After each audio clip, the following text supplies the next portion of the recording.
Today we are looking at a Harrelson Summit 1 that I just put together a couple weeks ago. And this horn is part of our scratch and dent sale. So if you haven't heard about this, once in a while we put together horns that do have slight defects and we sell them. We don't do it very often, but we're doing it now because I found a box of parts that I had lost 5 or 6 years ago. And this horn was made from some of those parts. So I'm going to show you everything that's perfect on this horn and any flaws that make it a scratch and dent horn. And remember, this horn has a $2,500 promo code, so you get substantial savings on a horn that normally would cost much more. So I'll review the entire thing. First off, this is a lead pipe 4 with a 345 Venturi, and that is stamped right in the lead pipe. If you have an older Harrelson trumpet, or if you see older Harrelson trumpets, we almost always stamped the lead pipe and the Venturi right on the side of the lead pipe. If you buy one today, the Venturi is variable, so you can change it. So if you buy a brand new horn that normally has our VPS on it, then those don't have the stamp like that. Instead, they would be stamped the lead pipe somewhere on the bracing and no Venturi because it's variable. So this horn is the Summit 1 model.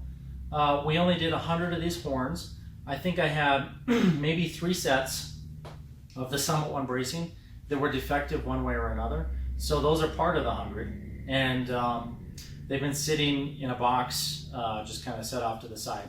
So this is one of those sets.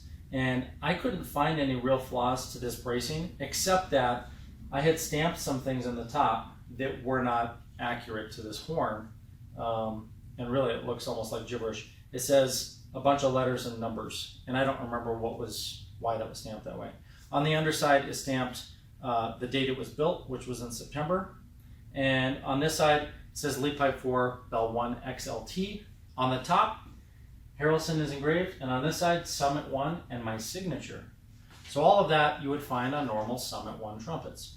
This one does have the style B tuning slide, which we discontinued, I think, in 2013. So that's something you can't normally get anymore, that style. It has Saturn water keys. It has Summit 1 pinky rest and ring on the lead pipe, and then a thumb ring for the Summit 1 style on the first. And then on the third, we did put a different ring. And I'll pull that up close so you can see it once. So you can see that third ring is different. And that's a skeletonized ring. So the reason we use that is because I think I was completely out. All the other Summit 1 third rings were spoken for in custom orders. And then the mod kit is 1/2" bottom caps, top caps, mod 2 finger buttons, meaning they're modular. You can change the inlays on the top. And this has the deep acrylic apple red finger button inlays, which have become one of the most popular that we sell today. So, what else is there to say about this horn? Oh, and the bell does have 2 little dings that were removed, right here and here. So, just be aware of that. I'll play it for you.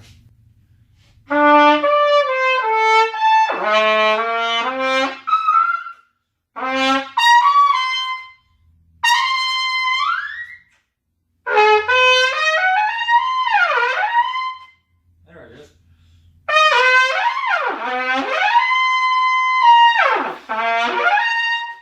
So having a 345 Venturi, it takes a little more air than the horn I picked up in the last video.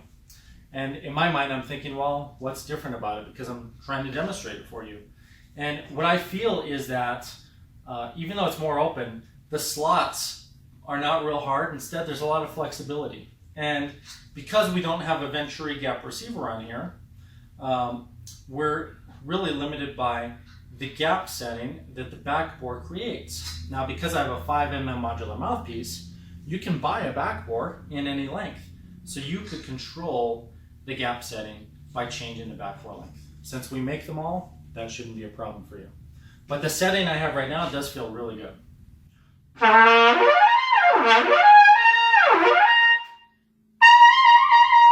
Yeah, it's like super slippery, really easy to play.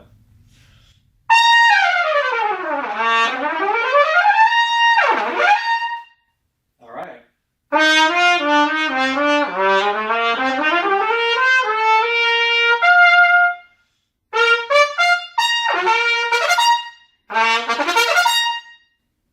Woo! Man, that horn really rings.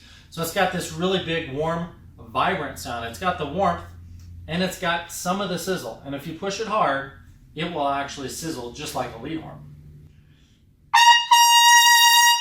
There, now it's really starting to light up. Kind of hurt my own ears.